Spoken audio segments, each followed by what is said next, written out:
Primeira carta de João, capítulo de número 3, versículo de número 18. Abra sua Bíblia aí. Primeira de João, capítulo de número 3, versículo de número 18.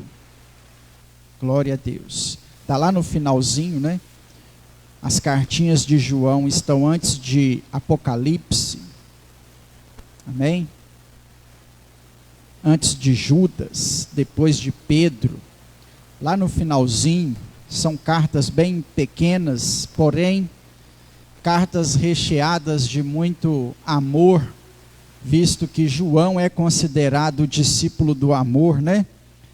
Paulo falou muito a respeito do assunto, mas o amor em servir ao Senhor é mais presente aí nas cartinhas de João, capítulo de número 3, versículo de número 18. Quem encontrou, diga amém.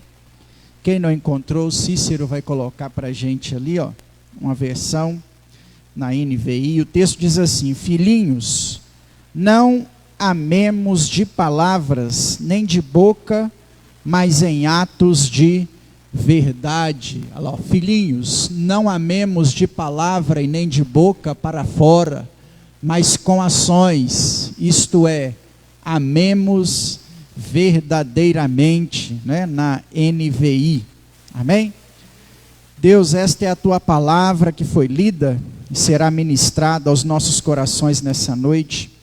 E a nossa oração é para que através desta palavra o teu Espírito Santo possa falar conosco aqui neste lugar, Deus.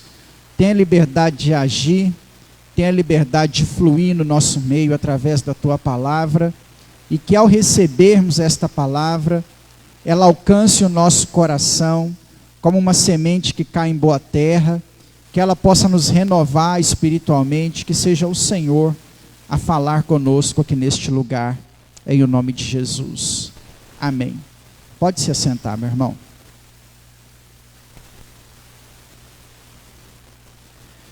Esse texto é um texto do discípulo amado, né, de João, nos exortando a como amar o Senhor. Quando eu ouço essa palavra, amar a Deus, eu gosto muito de relacionar essa palavra ao servir ao Senhor.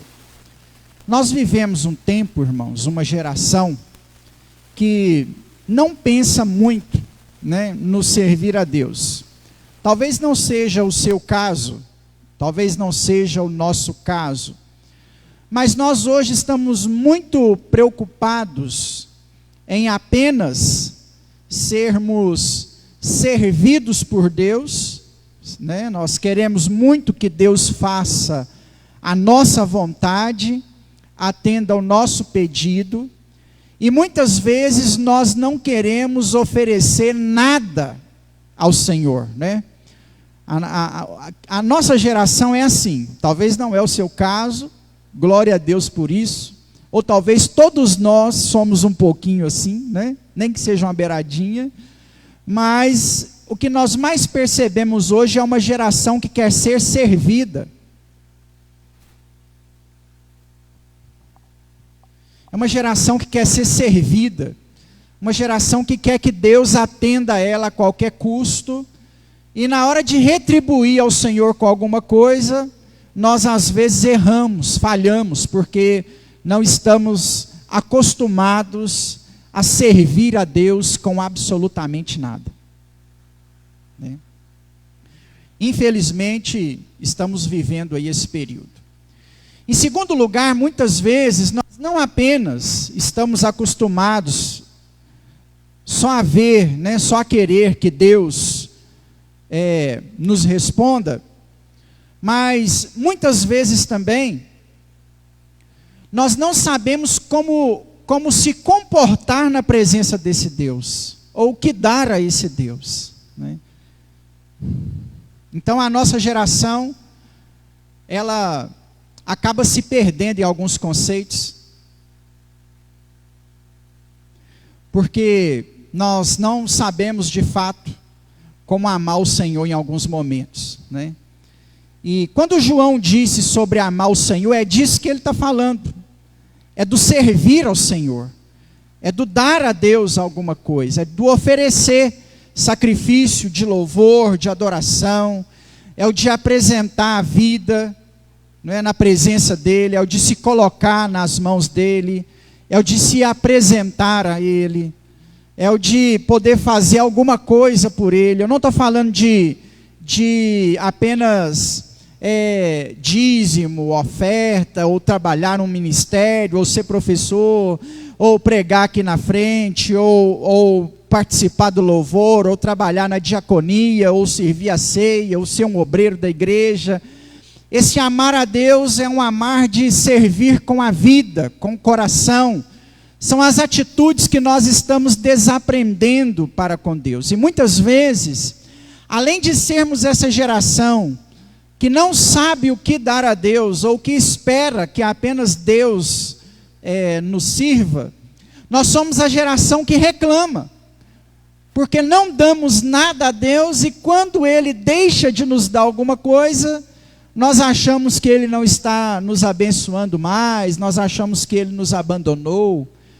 E aí esse texto de João, ele vem para chamar a nossa atenção relacionado a esse passo, dizendo assim: não o amemos de palavras, e nem apenas de boca, porque eu tenho certeza que para qualquer pessoa dessa geração, que nós perguntarmos se ela ama a Deus, ela vai falar que ama. Para qualquer um de nós que esteja aqui na igreja, ou que seja de outra igreja, se nós chegarmos para essa pessoa dentro da igreja e perguntar para ela assim: você ama a Deus? Ela vai dizer: claro, amo. Mas muitas vezes não é um amor demonstrado. Não é um amor que a versão da NVI aqui trouxe, do que o Cícero colocou, né? Agora ele colocou a Almeida Corrigida e Fiel, né? Olha lá, ó. Mas em obra e em verdade, ou na NVI, verdadeiramente. É um amor que ele apenas é falado, mas não é vivido. Ele é um amor dito, mas não manifesto. O conselho de João é para que nós não amemos a Deus apenas de forma dita ou falada, mas que isso seja uma prática verdadeira. Eu vou começar a te explicar melhor, pegando pelo texto de Jesus no Evangelho de Mateus, no capítulo de número 22. Abre o seu texto aí comigo. Evangelho de Mateus, capítulo 22, versículo 37. O grande mandamento da lei. Qual que é o grande mandamento da lei? O grande mandamento da lei não é amar o teu próximo como a ti mesmo, né? O amar ao teu próximo como a ti mesmo é o segundo grande mandamento da lei. Às vezes no jogo de palavras, quando a gente ouve falar sobre o grande mandamento, nós sempre lembramos do amor ao próximo. E eu até diria para você que não está errado lembrar do amor ao próximo. Porque, na verdade, o amor ao próximo é a essência do Evangelho. A essência do Evangelho não é o que você faz pensando em si mesmo, mas a essência do Evangelho é aquilo que você faz pensando no próximo. Então não está de todo errado. Mas nós precisamos enfatizar qual é o grande mandamento da lei, mais importante que o segundo. Não quer dizer que o segundo não seja importante. Nós só não podemos inverter o caso, que às vezes nós invertemos. Mateus 22, 37, Jesus respondeu: amarás o Senhor teu Deus de todo o teu coração, com toda a sua alma e com todo o seu entendimento. Quando João fala para amar o Senhor, não de boca ou de palavra, mas fala para amar a Deus em atos de verdade, João está olhando para Jesus, em Mateus 22, Marcos 12, Lucas 10, respondendo à indagação feita por um intérprete da lei, dizendo: ame ao Senhor teu Deus com teu coração, com a sua alma e com o seu entendimento. Jesus, por sua vez, está fazendo alusão ou menção ao texto da lei de Moisés, que está lá em Deuteronômio. Abra sua Bíblia comigo, capítulo de número 6, versículos de número 4 e 5. Deuteronômio 6, 4 e 5. Eu quero ler o 4, só para não deixar passar batido o Shamá, né, de Israel. É o texto da lei que o judeu guardava no coração. Nós aprendemos isso aqui no discipulado, escola de profetas, né? O versículo 4 diz: escuta, ó Israel, Adonai é Elohim, o Senhor é o nosso Deus. Adonai é único, o Senhor é único. Esse versículo para o judeu é o principal versículo do Antigo Testamento.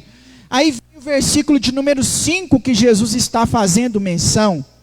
E ama ao Senhor teu Deus de todo o teu coração, de toda a sua alma e com todas as suas forças. Entende como que os três textos estão relacionados? Mateus 22, Deuteronômio 6 e 1 de João, capítulo de número 3, versículo de número 18. Ama ao Senhor. Eu li os outros dois textos para que nós nessa noite aqui possamos falar sobre esse amar a Deus. Esse amar a Deus não de boca, mas esse amar a Deus demonstrado em atos, em ações. Esse amar a Deus dito como amar verdadeiramente. Como que eu amo o Senhor verdadeiramente? Como que eu sirvo a esse Deus verdadeiramente? Nunca é demais, não é? Falarmos aqui sobre servir a Deus de verdade. Talvez, irmãos, está nos faltando no tempo, na geração em que nós vivemos, essa disposição em querer fazer algo para o nosso Deus, em dar ao nosso Deus alguma coisa. Todo cristão, cheio do Espírito Santo de Deus, que conhece o Senhor Jesus, ele precisa entender que na mente e no coração dele, tem que ter o desejo, não apenas de esperar de Deus alguma coisa, mas de dar a Deus algo, de oferecer a esse Deus algo.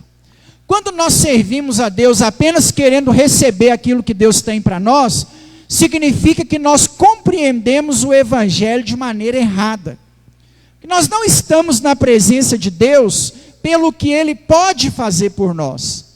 Nós servimos a Deus pelo que Ele fez por nós lá na cruz do Calvário. E por mais nada. Por isso que se Ele não fizer nada, nós continuaremos servindo a Ele. Este, inclusive, é o enigma de Jó. O livro de Jó tem esse enigma.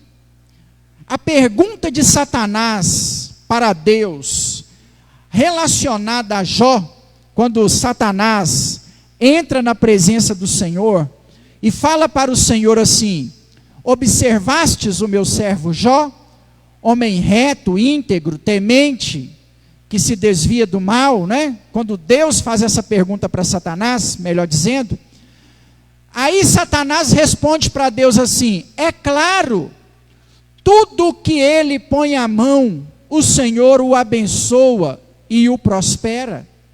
Sabe o que Satanás quer dizer com essa resposta? Satanás está afirmando para Deus que o homem só servia a Deus por aquilo que Deus fazia por ele. Entendeu? Jó te serve porque o Senhor o abençoa.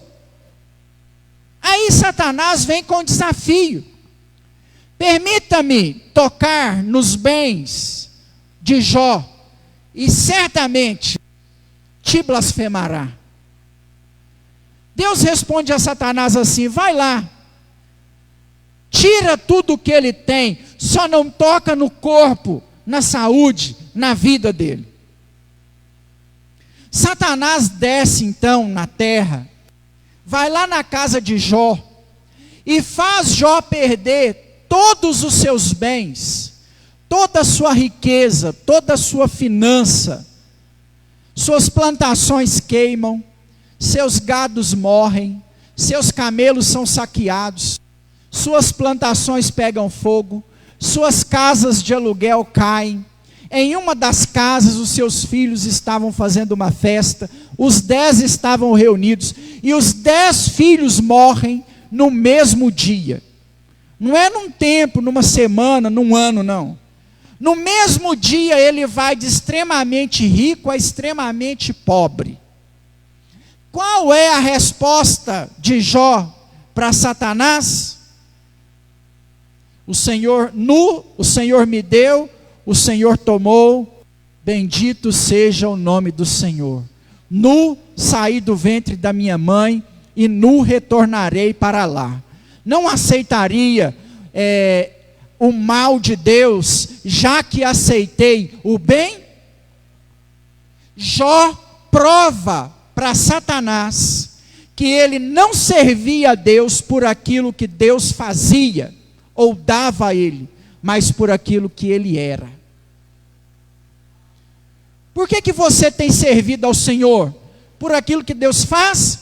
Certamente você se frustrará.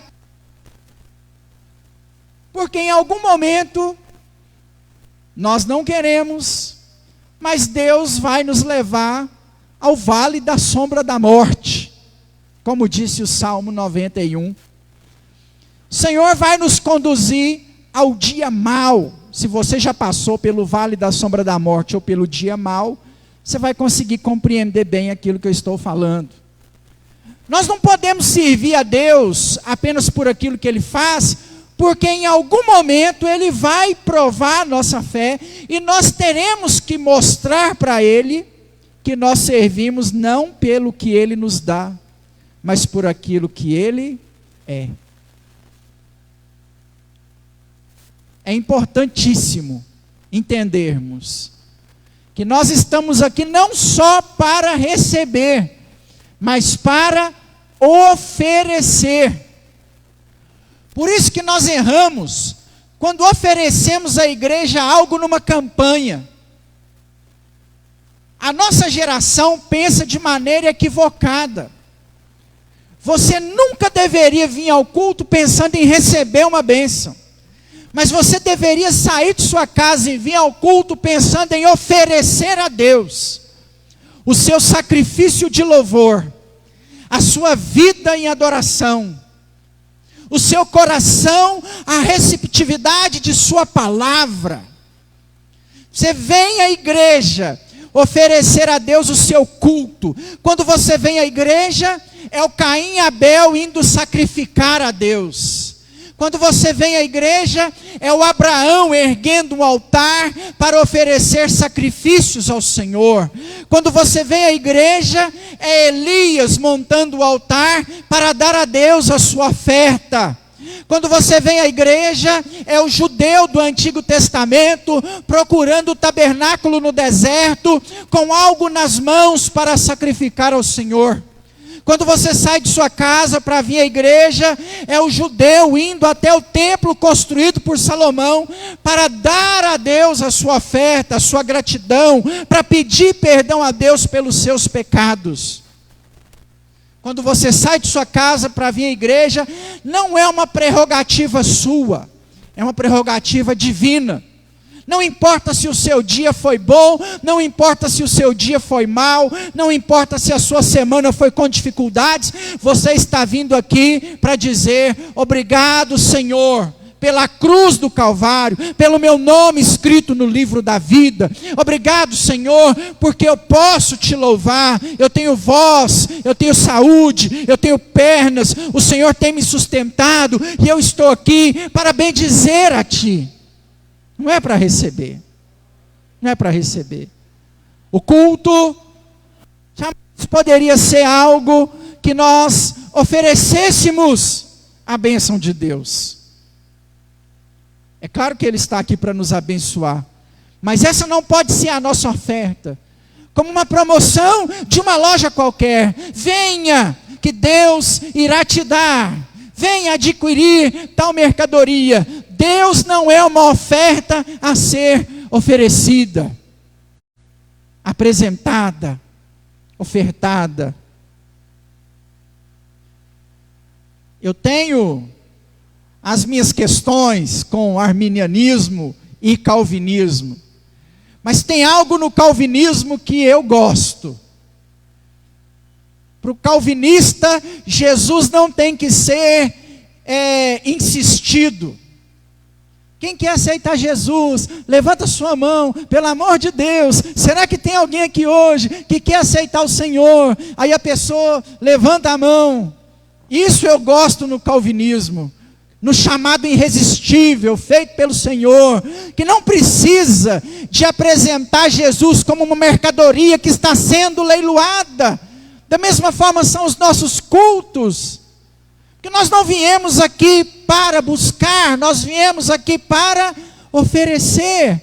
Pastor, mas eu estou passando um momento difícil, eu saí de casa para buscar Deus na casa dele, crendo que Ele vai me abençoar. Não está de todo errado, eu só não quero que você entenda, não é? Que Deus é uma mercadoria barata, que isso aqui é uma barganha, que você está aqui, Deus é obrigado a te dar. Não é assim. Isso não é servir a Deus, isso não é dar a Deus. Deus espera receber algo de nós aqui nessa noite. Ele disse em Deuteronômio 6, em Mateus 22, e João reforçou na sua carta no capítulo 3, versículo de número 18. E o que Deus quer? O que é o servir? O que é o amar? Amarás o Senhor teu Deus, disse Jesus. Amarás o Senhor teu Deus de todo o seu coração, em primeiro lugar. Servir a Deus, amar o Senhor, é dar a Ele o nosso coração. São questões tão básicas do Evangelho, mas que constantemente nós precisamos lembrar. Não é eu lembrar você, é eu também lembrar, porque nós esquecemos disso, irmãos. Sabe o que é amar o Senhor de todo o coração?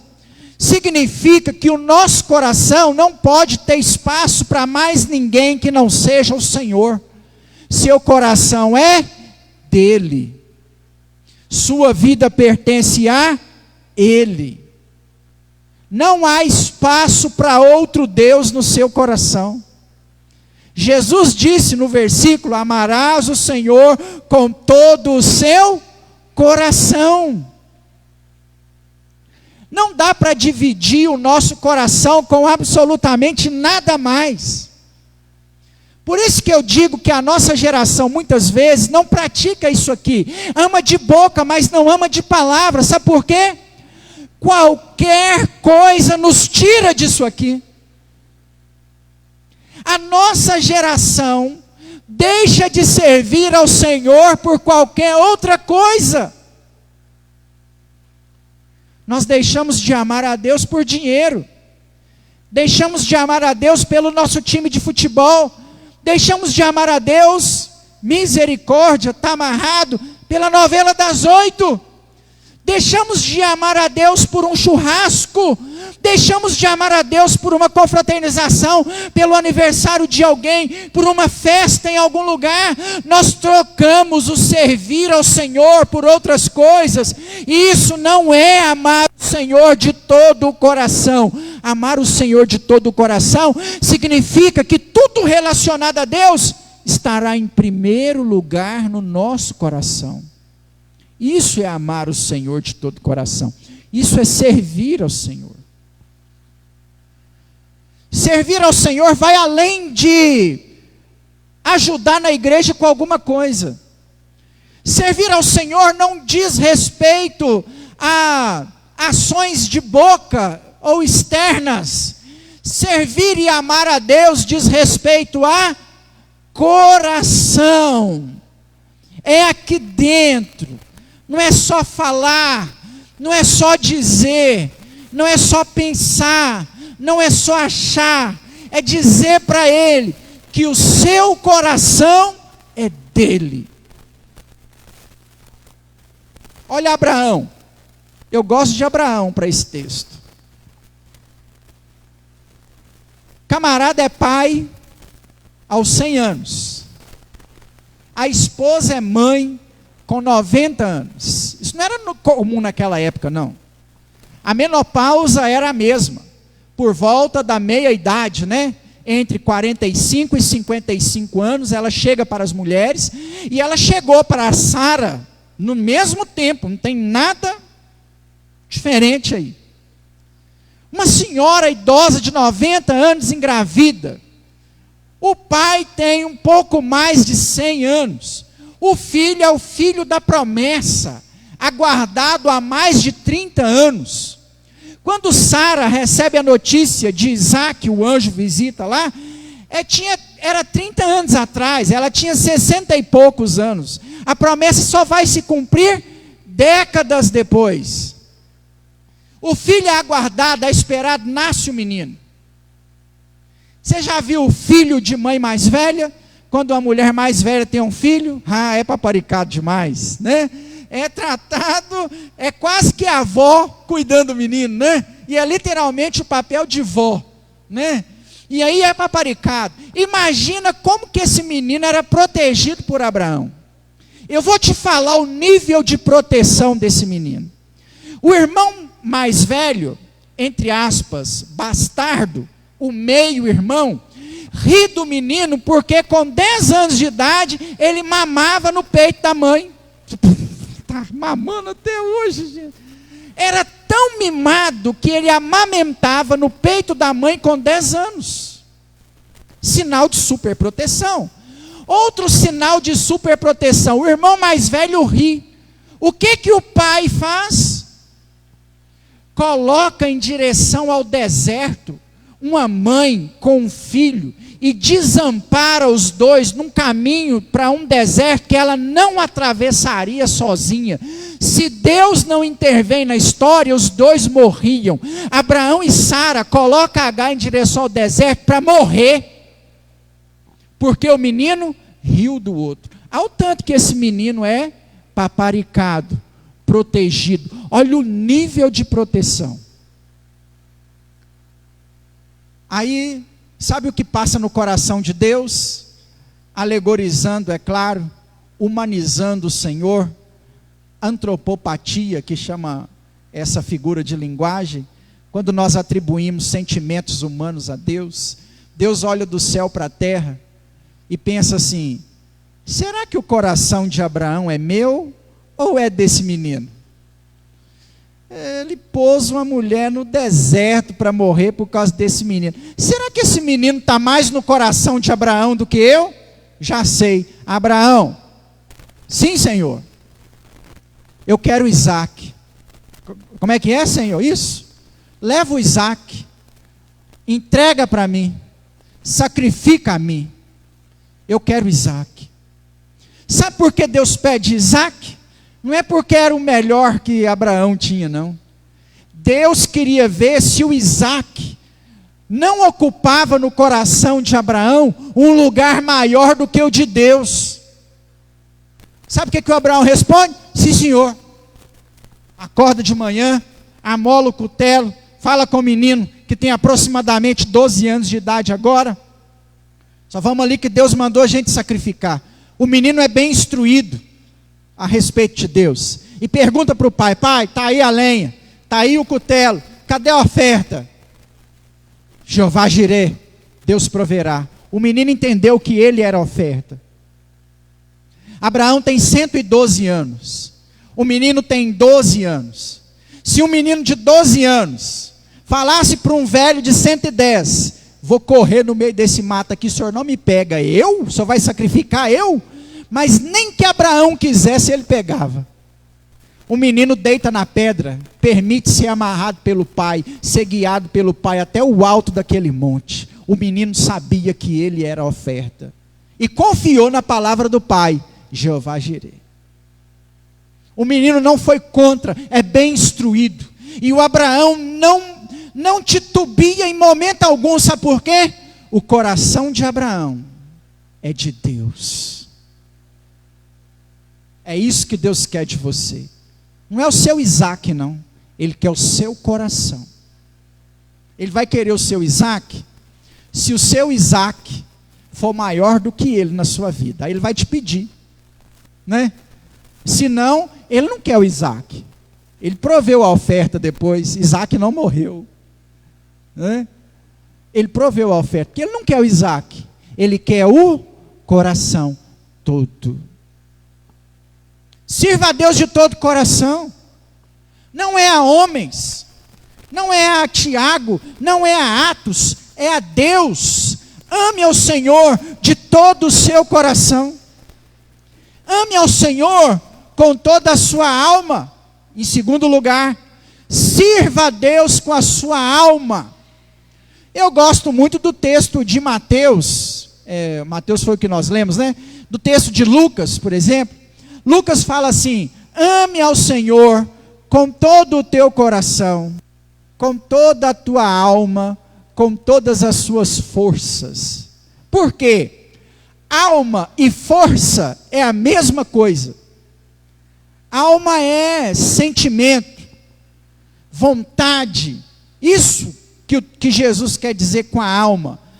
Emoção, as nossas emoções, o desejo de fazer, a vontade, a emoção. Isso é alma. Ame ao Senhor com toda a sua alma. Sirva ao Senhor com toda a sua alma. Sabe o que isso quer dizer? Cansaço não deveria nos impedir de amar ao Senhor. Amar ao Senhor com toda a alma, ou amar ao Senhor com toda a força, é ir um pouco mais além. Acredito que aqui na igreja talvez não tenha irmãos que serviram ao exército. Tem alguém que serviu ao exército? TG, tiro de guerra. Lá em Bom Despacho tinha o tiro de guerra, e uma vez eu fui lá, pessoal a pedido, né? E aí não me lembro se é sargento, se é coronel, que comandava o tiro de guerra lá, dizia o seguinte, que ele levava o soldado no treinamento lá, até ele falar que não tinha mais força. E quando ele falava que não tinha mais força, colocava-se mais uma dificuldade, sabe por quê? O corpo humano, quando ele chega ao seu limite, ele tem uma reserva própria de 30% de energia para dar um último suspiro. Ou seja, quando as suas forças acabam, o seu organismo revela 30% ainda de a mais. Trazendo isso para o servir ao Senhor, o cansaço não deveria impedir, sabe por quê? Porque para Deus Ele queria os seus 30% que está guardado. Isso é toda a alma, isso é toda a força. Isso é estar na casa de Deus, isso é fazer para Deus, isso é servir a Deus, isso é amar a Deus, quando humanamente você não tiver mais forças. É mais ou menos aquela canção pentecostal que a gente gosta, não é? Estou sentindo minhas forças indo embora. É aí que você tem que se arrastar para o Senhor. Isso é servir a Deus com todas as forças. Por isso que a nossa geração está equivocada. Porque nós servimos a Deus se nós estivermos descansados. Vivemos num tempo que esse tipo de repreensão não pode ser dado mais no particular. Mas imagine a mente do pastor quando pergunta para alguém assim: você não foi à igreja? E a pessoa responde: estava cansado. Aí eu penso assim: e toda a alma? E o toda a força? E o restinho que a gente tem que achar para Ele? porque para outras coisas nós achamos. Talvez nós estamos cansados para servir a Deus, mas não estamos cansados para maratonar no Netflix. Estamos cansados para amar ao Senhor, mas não estamos cansados para o futebol de quarta-feira, de sexta-feira. Estamos cansados para a obra de Deus, mas não estamos cansados para os happy hours, para os barzinhos, para as festinhas, para os churrascos.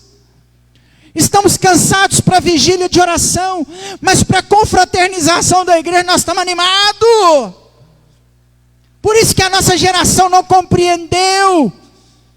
Estamos cansados para louvar, para adorar, estamos cansados para receber uma palavra, mas não estamos cansados para a festa, não estamos cansados para a carne, nós não estamos cansados para o pecado, a gente só está cansado para Deus. Amar a Deus é pegar toda essa força que nós dedicaríamos a coisas desnecessárias, entre aspas. Tem hora que cuidar de si mesmo é necessário, né?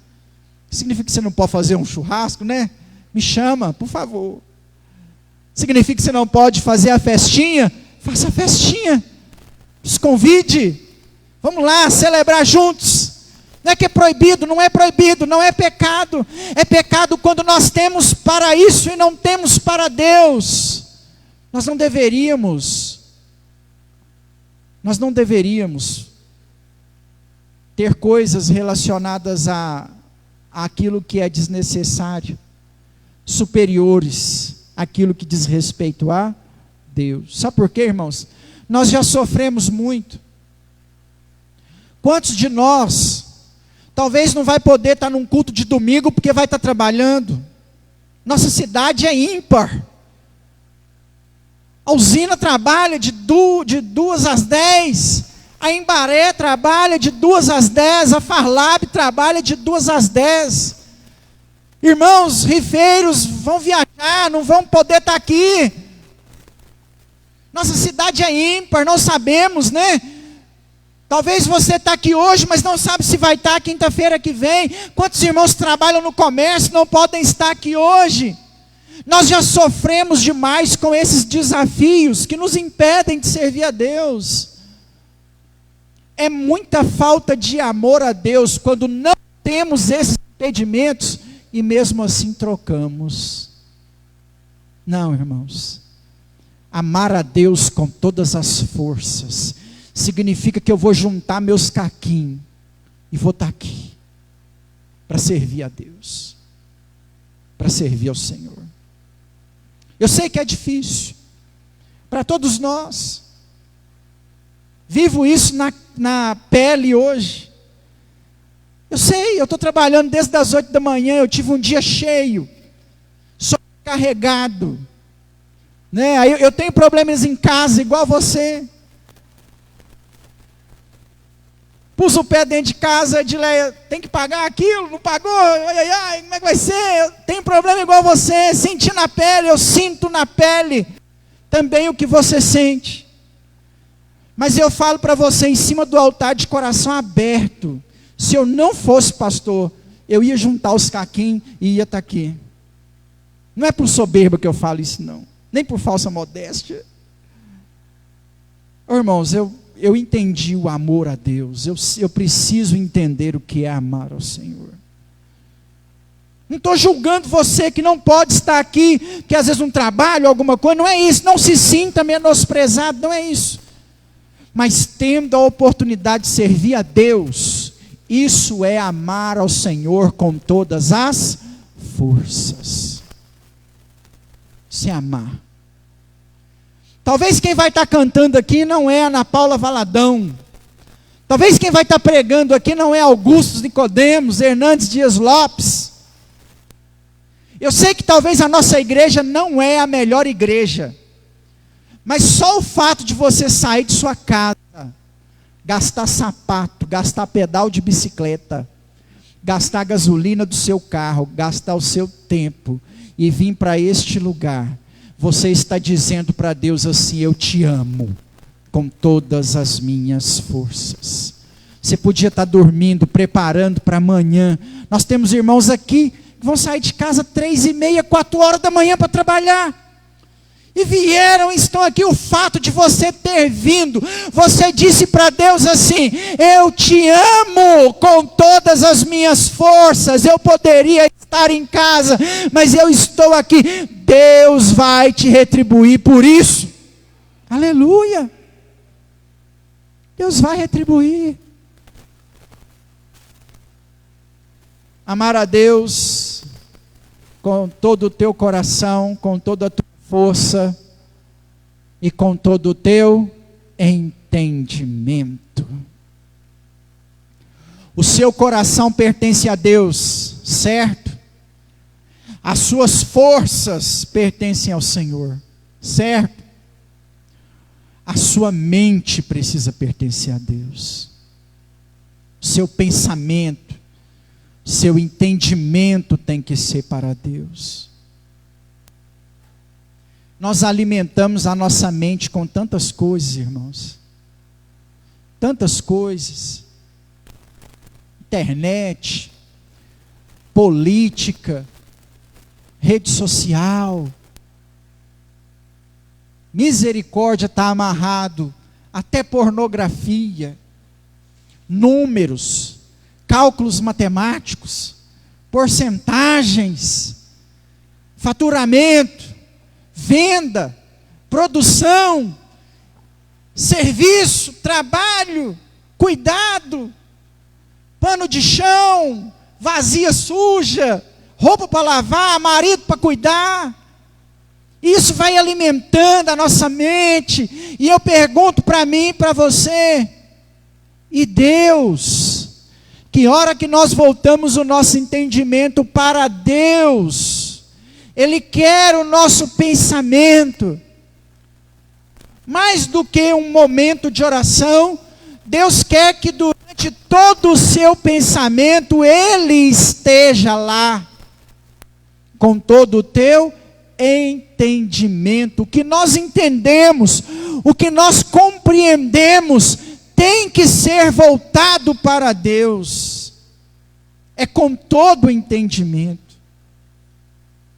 Eu não sei se você vai entender de política, de medicina, não sei se você vai entender de matemática, mas tem algo que você tem que entender sobre Deus. Entenda. Coloque no seu pensamento Deus o tempo todo. Alimente a sua mente com o Senhor. Porque Deus quer o todo de nós. Deus quer mente, alma e coração. Isso é amar a Deus. Se eu deixar um desses quesitos de fora, eu vou estar amando apenas de palavra. E Deus não quer amor de palavra. Deus quer amor de coração, alma, entendimento. Esse é o servir a Deus que Ele espera. É assim que Deus quer você. Vivendo com tudo para Ele, por meio dEle, por Ele. Não é por homem, não é por igreja, não é por alguém. É por causa dEle. Apenas isso. Apenas isso. Sirva ao Senhor. É o que Ele espera. Se Deus esperasse que você fosse a pé, daqui lá em São Paulo, você iria. Quando você era católico e fazia promessa, você pensava assim: ia, vou lá em Aparecido do Norte. Você achava que agradava. Você ia. Mas não é isso que Deus espera de você. Ele não espera de você só o seu talento. Se você usar o talento que você tem para Deus, isso vai ser muito válido, né? Nós devemos usar para Deus aquilo que Ele nos capacitou para fazer. Mas um pouco além disso, sabe o que Deus quer? Seu coração, sua alma, seu entendimento. É isso que Ele quer. Vamos servir a Deus, meu irmão, com intensidade, para valer. Sabe por que às vezes é ruim? É ruim porque nós entramos aqui achando que temos que receber e não recebemos nada. Sabe quando que vai ser bom? Quando você entrar aqui querendo oferecer a Ele sacrifício de louvor, seu dia, seu coração, sua mente, suas forças, em nome de Jesus. Amém? Você pode aplaudir ao Senhor por isso? Glória a Deus. Se coloque de pé. Vamos orar. Se coloque de pé enquanto a Márcia se prepara para mais uma canção ali.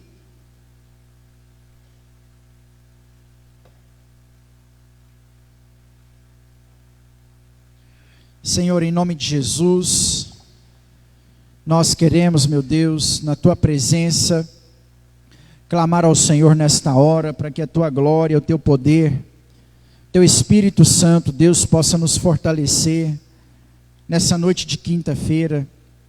E em nome de Jesus, Deus, é só o Senhor para nos abençoar, para que nós possamos servir ao Senhor de todo o nosso coração, com toda a nossa alma e com todo o nosso entendimento, em nome de Jesus.